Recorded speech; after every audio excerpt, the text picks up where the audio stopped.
J'apporte le soutien de la mairie de Nilvange. Chaque fois que je peux venir, c'est pas la première fois que vous organisez cette balade comptée, qui s'inscrit donc dans une manifestation intitulée, départementale. C'est bien, monsieur le maire. Intitulée Les Assauts Livres, donc qui concerne les bibliothèques du territoire et qui permet d'amener la lecture dans les endroits les plus insolites.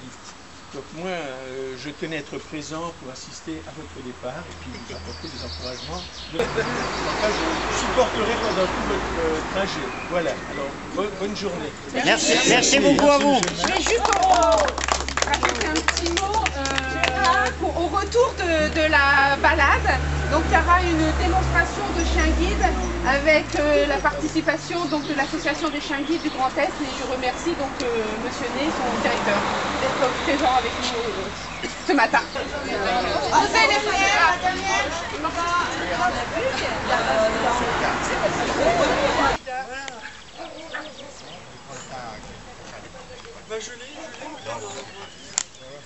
Ah, bonjour, monsieur le photographe. Monsieur,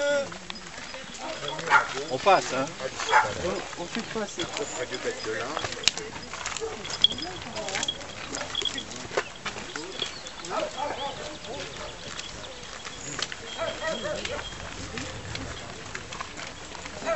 Ça forcément on va remonter peut-être. Tu crois? Oui.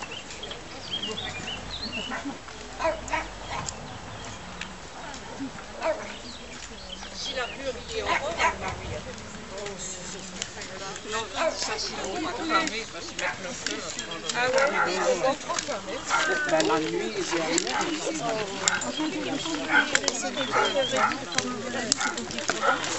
voilà, par exemple. J'en reviens pas de tous les gens.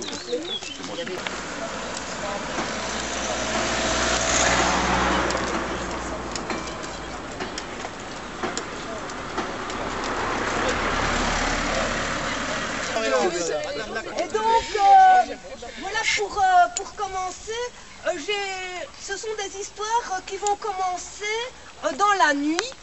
Et puis au fur et à mesure de la balade, on ira un peu vers le soleil, vers d'autres choses. Parce qu'en Belgique, on aime bien les contes un peu fantastiques. Donc je vous ai choisi au début des contes fantastiques. Il ne faut pas trop avoir peur, j'espère. Jean tremble.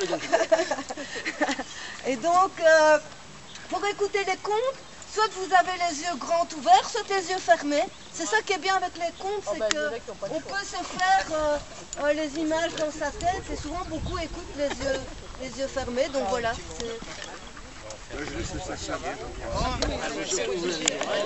Elle se passe au début du monde. Au début du monde, une femme a pris sa tête, elle l'a mis sur le chemin. Et des hommes qui passaient par là ont trouvé la tête. Ils ont mis la tête dans un sac. Mais la tête, avec ses dents, elle a déchiré le sac, elle est sortie du sac. Alors les hommes, ils ont été chercher un sac plus épais, ils ont remis la tête dans le sac. Et la tête, avec ses dents, elle a déchiré le sac, elle est ressortie du sac. Alors les hommes, ils ont laissé la tête au milieu du chemin, ils sont partis. Mais la tête, elle a roulé, elle les suivait. Les hommes, ils marchaient plus vite, la tête, elle roulait plus vite.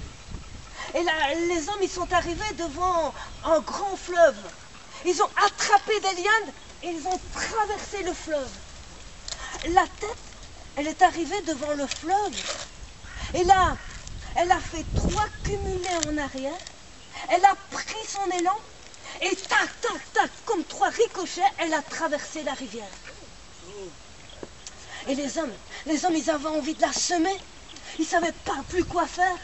Mais devant eux, un grand arbre. Ils ont grimpé, tout en haut. La tête est arrivée au pied de l'arbre. Mais la tête, est-ce qu'elle savait grimper, vous pensez? Non. C'est une tête sauteuse. Ouais, mais elle ne savait pas grimper. Et les hommes là-haut, ils n'osaient plus descendre. Et là-haut, ils ont vu des fruits.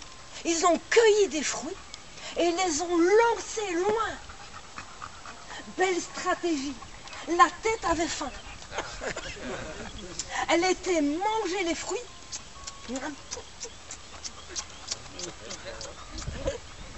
Quand elle est revenue, les hommes n'étaient plus là.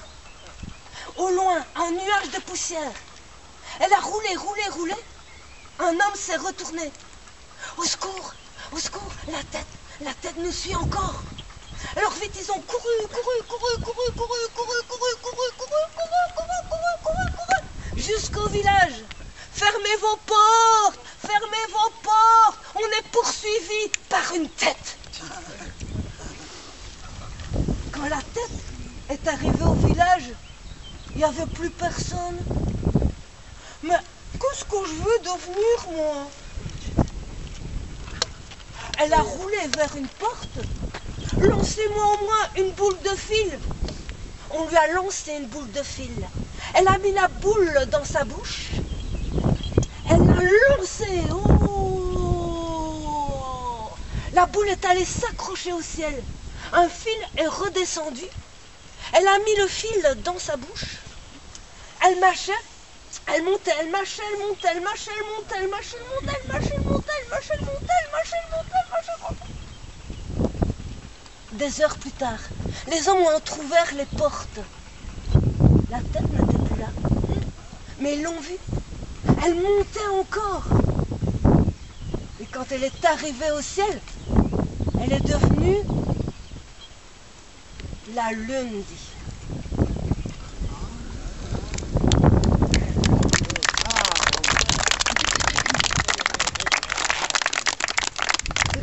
La lune est arrivée sur la terre.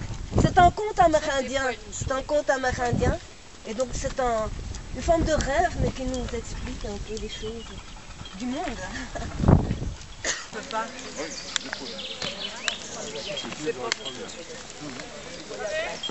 Enfin bon, après, ils sont Mais moi, je suis un peu bien. Je sais pas si je suis bien, ça fait pas mal.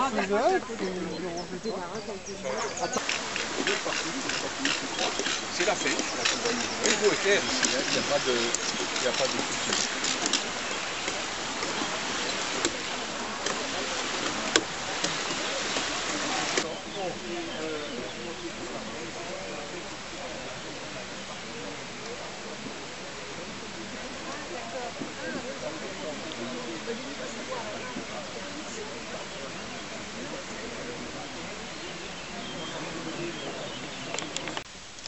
Et donc, comme on vient de passer devant l'étang, je vais vous raconter l'histoire d'un homme qui adore les grenouilles.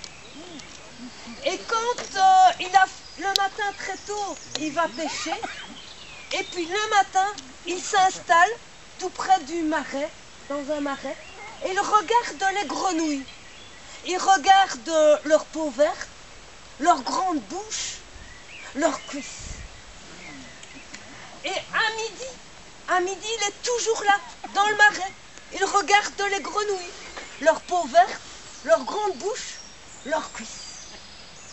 Et le soir, encore, leur peau verte qui luit sous la lune, leur bouche qui se ferme, leurs cuisses qui se détendent. Et cette nuit-là, ce soir-là, il oublie l'heure, il oublie le temps, et il reste toute la nuit dans la mare, tout près de la mare des grenouilles. Et toute la nuit, il regarde les grenouilles. Et il est tellement subjugué par les grenouilles que le lendemain matin,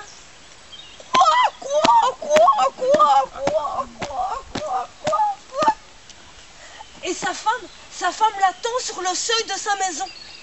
Elle le voit arriver Mais elle ne voit que ses cuisses énormes. Elle se pourlèche les babines, elle rentre chez elle, elle va dans sa cuisine. Là, elle prend une poêle en fonte, elle met du beurre, un peu d'ail, elle prend un grand couteau et elle revient sur le seuil de sa maison. Et lui, quoi, il essaie de dire en langage de grenouille qu'il est son mari, mais elle n'entend rien, elle est là avec son couteau. Et lui, quoi, au secours. Et il s'enfuit. Et la femme, elle reste là, avec son grand couteau, et une terrible envie de cuisse de grenouille. C'est l'histoire d'un homme. Et celui-là, il adore les écureuils. Et toute la journée, après la chasse, il reste dans la forêt, il regarde les écureuils qui grimpent dans les branches.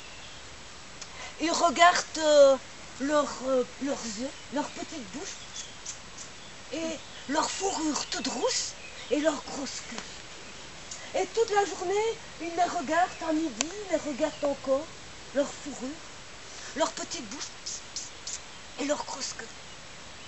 Et le soir aussi. Et lui aussi. Il oublie l'heure, il oublie le temps.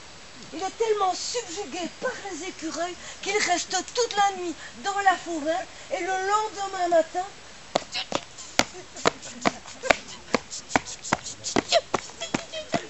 et sa femme l'attend.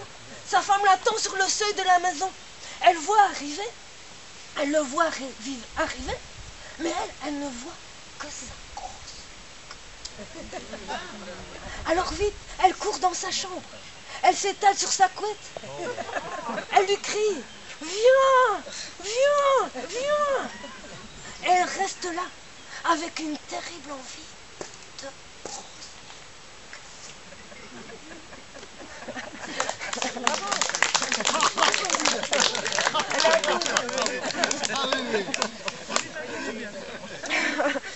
Alors une petite dernière et puis on reprend la route.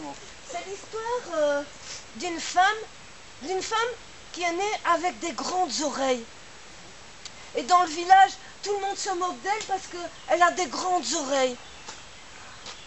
Et un jour, cette femme aux grandes oreilles, elle est amoureuse d'un homme. L'homme, il est aussi amoureux d'elle, mais il lui dit qu'il ne pourra jamais se marier avec une femme qui a des oreilles comme des chauves-souris. Et elle, ce jour-là, elle est triste, mais elle est aussi très fâchée. Puisque mes oreilles sont des chauves-souris, les chauves-souris, elles vont venir chez toi la nuit. Elles voleront au-dessus de ton lit. Elles te perceront les yeux. Et l'homme, il retourne chez lui. Il habite une mansarde au 5e étage.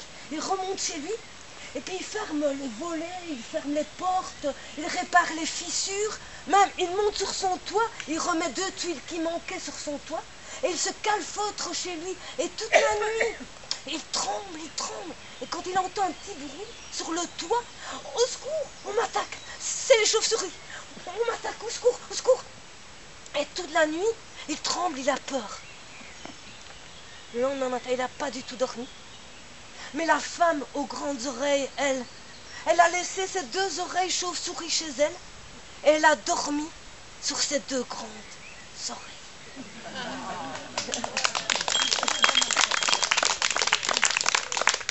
Merci. On continue. Merci.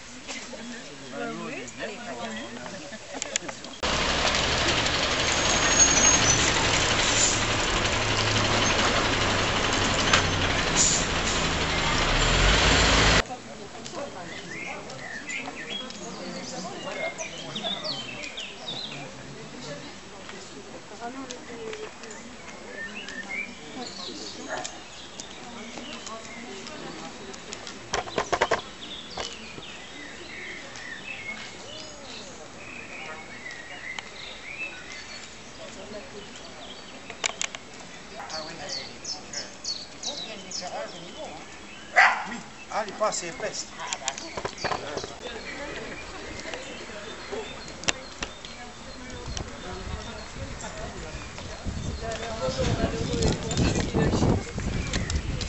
seul solitaire sur son parking. J'aime bien la belle. Oh, c'est dur. C'est dur, Véronique. Mais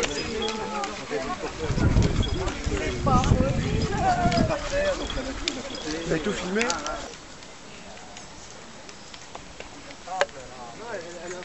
Pour l'instant, elle gère la partie informatique.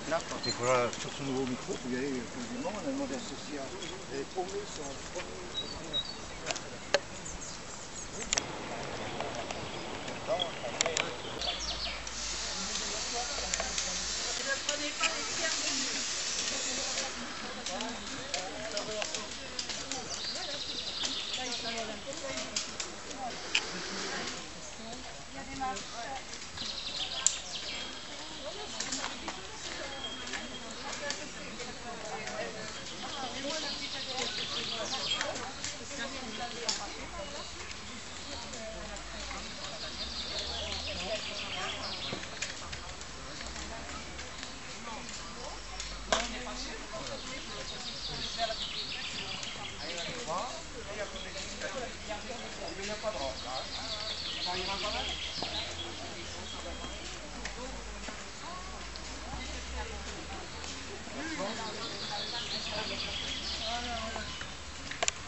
Du même avis, je te marierai.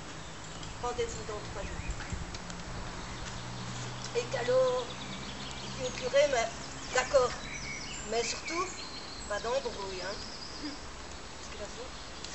Et il sort de l'église, il reprend son cheval, il retourne au campement. Et là, tous les enfants l'accueillent. C'est Callot! Callot! Qui veut se marier avec une poule! Ah, Callot! Ah! Lui, d'un regard noir, il les regarde et il les fait tous. Et il voit sa mère qui ouvre la fenêtre de sa roulotte. Mon fils, reviens! Mais surtout, oublie cette poule! Non, mère, je l'aime. Ah bah t'es plus mon fils et je suis plus ta mère. Elle prend ses pantalons, ses chemises et tac, tac, elle jette tout par la fenêtre et clac, clac, elle referme la fenêtre. Et lui, il prend ses affaires, il prend une toile, une grande toile, 2 piquets et il va se construire une tente au bout du campement. Et cette nuit-là, dans la tente, il prend sa petite poule noire, il la met sur son ventre et là,